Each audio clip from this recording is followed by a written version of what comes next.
So initial டேஸில் like lot of positive reviews வந்தது, like நிறைய உங்களுக்கு நீங்கள் தான் மோஸ்ட் செலிபிரிட்டி டேரக்டர் அப்படிங்கிற மாதிரிலாம் நிறையா போயிட்டு இருந்தது. ரீசெண்டாக நெகட்டிவ்ஸும் இருக்குது, லைக் ஹேட்ரடும் இருக்குது. So handling both these things, different spectrum, like அது எப்படி பார்க்குறீங்க, like how you handle those? இல்லைங்க, நான் அதான் முன்னாடி தான் நான் சொல்கிறது ஒன்று தான். நான் அதை எதுவும் பர்சனலாக எடுத்துக்க மாட்டேன், ஏன்னா அது என்னோடய வேலை. இப்போ வந்து என்னோடய ஃபஸ்ட்டு படம் இல்லை கூலி, என்னோடய ஃபஸ்ட்டு படம் மாநகரம். கிட்டத்தட்ட 9 வருஷமாக எவ்வளோ பாராட்டுகள் வாங்கியிருப்பேன்னு எனக்கு தெரியும். அவ்வளோவே பாராட்டிட்டு இருக்காங்க. டக்குன்னு விமர்சனம் வரும்போது அதை மட்டும் நான் ஒத்துக்க மாட்டேன்னு சொல்கிறது நியாயம் இல்லை. அண்ட் படங்கிறது மக்களுக்காக, அதை அவங்களுக்கு காட்டும்போது விமர்சனம் வரும்போதும் அதை ஏற்று தான் ஆகணும்.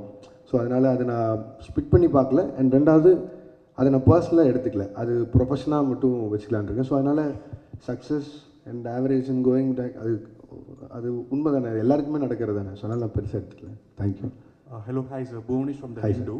You have a very loyal and passionate fan base, sir. அவங்க உங்களுக்கு கிரிட்டிசைஸ் பண்ணுறப்போ கூட it comes from a place of emotional investment that they've had over the years. இவ்வளோ படங்கள் பண்ணதுக்கப்புறம் how do you now define the relationship that you have with your audience? இல்லைங்க, அவங்க ஜென்யூனாக பேசுகிறதுல it is not just criticism, but அதில் ஏதோ ஒரு அக்கறை இருக்குதுன்னு நான் பார்க்குறேன். இப்போ நான் எக்ஸாம்பிளாக தான் சொல்கிறேன். ஒரு 10 ஃப்ரெண்ட்ஸ் இருக்காங்கன்னு வைங்களேன், அதில் எல்லாமே சரின்னு சொல்லிட்டு யாரோ ஒருத்தர் மட்டும் இல்லைடா நீ செய்கிறது தப்புன்னா அவன் உண்மையிலேயே ஃப்ரெண்டுன்னு நினைக்கிறேன். அந்த லாயல் பேஸ் ஆஃப் ஃபேன்ஸாக இருக்காங்கன்னு நான் நினைக்கிறேன். ஸோ அதனால் I'm very happy about them.